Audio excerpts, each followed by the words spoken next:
All right, what's up, guys? We are back with another video. OJ here. Welcome.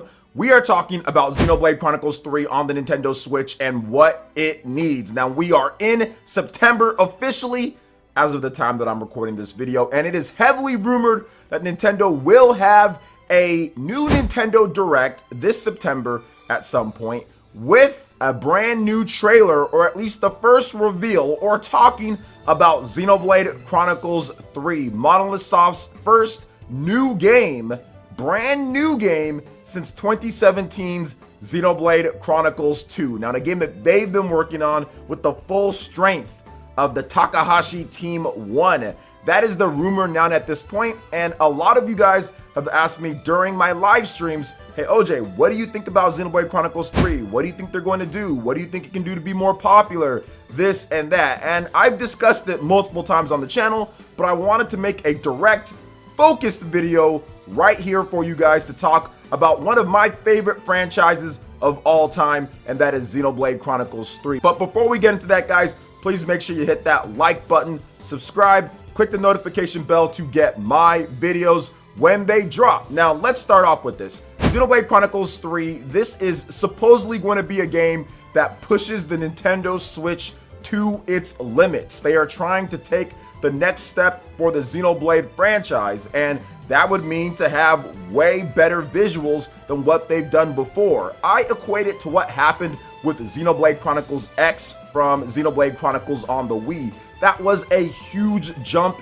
in visual prowess, visual flair. Like, the graphics improved greatly. When you first saw Xenoblade Chronicles X, you were wowed with how the mechs looked and everything. And heck, it even got better as the trailers kept coming and the game eventually released back in 2015 on the Wii U. It's easily one of the most impressive looking open world games, period, I think, on any system in that relative time frame. So it was a very important, but at the same time impressive game on the Wii U. Now, if you go to Xenoblade Chronicles 2, obviously they went with a different style in terms of the art and what they are doing, and I completely understand that, and I think the game is impressive in its own right. Now, they did port over the same engine that they used, but the big difference with Xenoblade Chronicles 2 over Xenoblade Chronicles X is that it was made by a much smaller team. It was made by a smaller team, so they had to make concessions here and there. It was not made by the full force, or at least more people, in terms of what Monolith Soft could do. And they actually had to get outside work to help out with some of the art and other things. So the game was not the full force of Monolith Soft. So those are the things that you have to understand.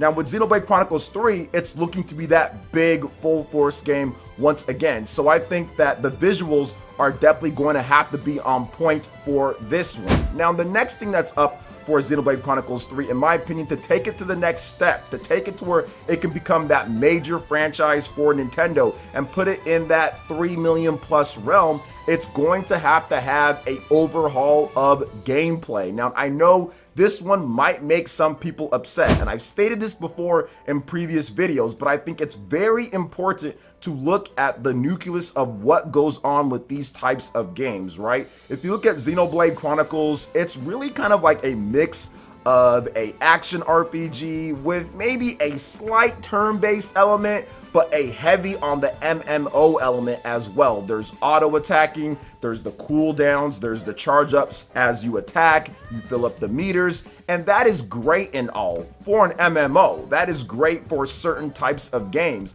But I think in today's day, when you're looking at what it needs to do to take it to the next level, in my opinion, to leapfrog a Fire Emblem, for example, you're going to have to make that combat, that action, completely contextual based, where when you press that button, the character actually swings, and then you can still have your charge ups and you can still have your cooldowns, but it has to be a true action type of game to where it is a more visceral experience. When you swing, or when you press that button, they swing the sword. When you hit the button for the art or the special attack, it does it, and it creates a cohesive action game experience, similar to what people would play with Kingdom Hearts or Final Fantasy or games along that nature, or even like a Tales of Arise, which I think Tales of Arise is probably the best comparison in terms of what they're doing with the new games. But even if you look at some of the older games as well. Now, I'm not saying that Xenoblade needs to completely rip off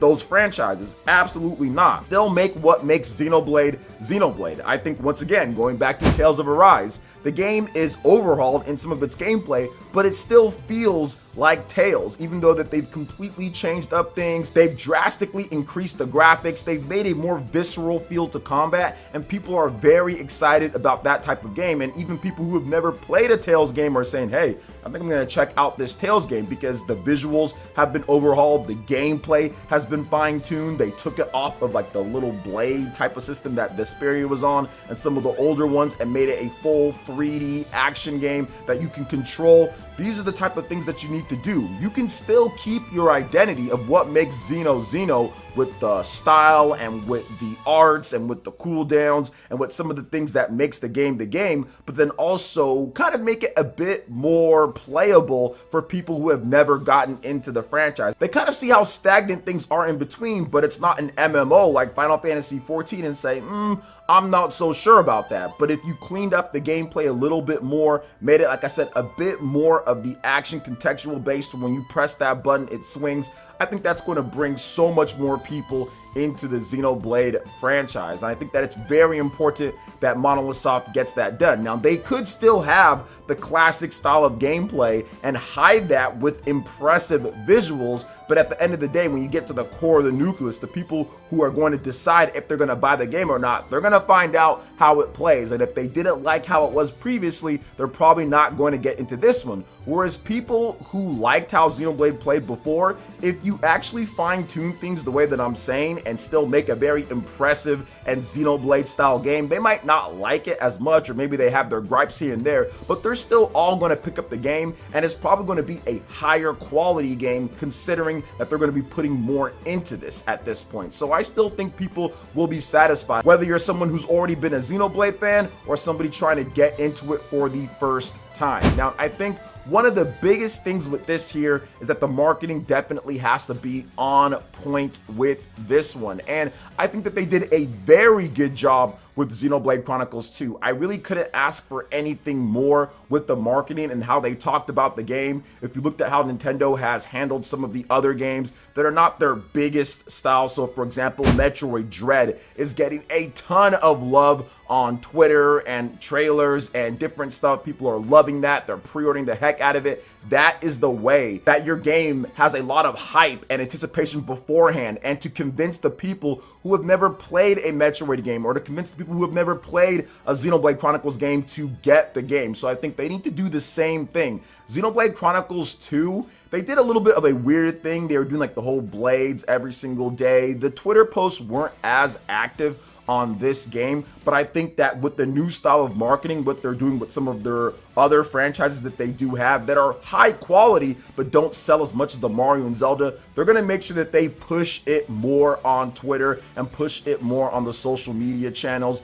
and make intriguing and really good trailers. And I think that that's what Xenoblade Chronicles need. It needs a marketing campaign that is very similar to what we're seeing with Metroid Dread, and getting more and more people interested. Those trailers that they've been doing are just intriguing, they're eerie, they're just fantastic. So I would love for them to continue with that. Now, last but definitely not least, story. This is something that gets a lot of people kind of like, I'm not sure which way they should go. You have the Xenoblade Chronicles X style, which is more of the Avatar, kind of hands off, but then crazy stuff happens, and then cliffhanger. You have the Xenoblade Chronicles 1 and Xenoblade Chronicles 2, where there is a shared story connection where it all comes together at some point. And then you also look at it like the DLC paths, right? We have the Connected or Future Connected. We also have the Xenoblade Chronicles 2, Torn of the Golden Country, which those are just part of the other games. I think that if they can create a gameplay style that is new and that is different,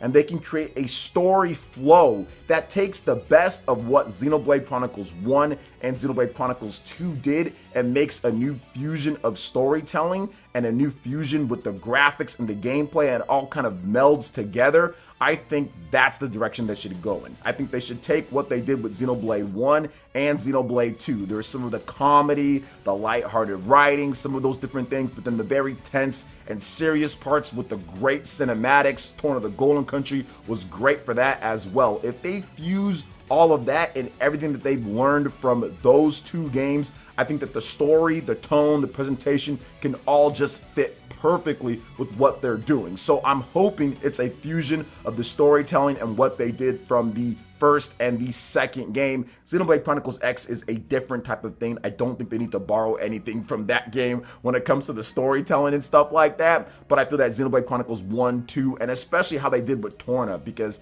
I think Torna, for how sad the game is, there's those lighthearted moments, but pretty much the whole game is desperation. And they did a great job of masking that to where you didn't feel so sad the whole time, even though nothing good happens in that game for the most part. But that story is so sad, but I didn't feel sad throughout the whole time. But I knew it was a serious story with some lighthearted moments here and there. Now, Xenoblade Chronicles 2 is a bit more jovial when it comes to certain things, but if they can just use everything that they've learned to make your emotions kind of swing from one way to another based on what's going on, almost like a lot of people's real life at times. You have the good moments, the bad moments, the awesome stuff, the not so awesome stuff. If they can do that and make it an emotional, impactful story, which they've accomplished multiple times now, but like I said, fuse it with what they've done with Xenoblade 1, I think the story with the gameplay and with the presentation and everything that I've already discussed is just going to create the ultimate and best Xenoblade Chronicles game. So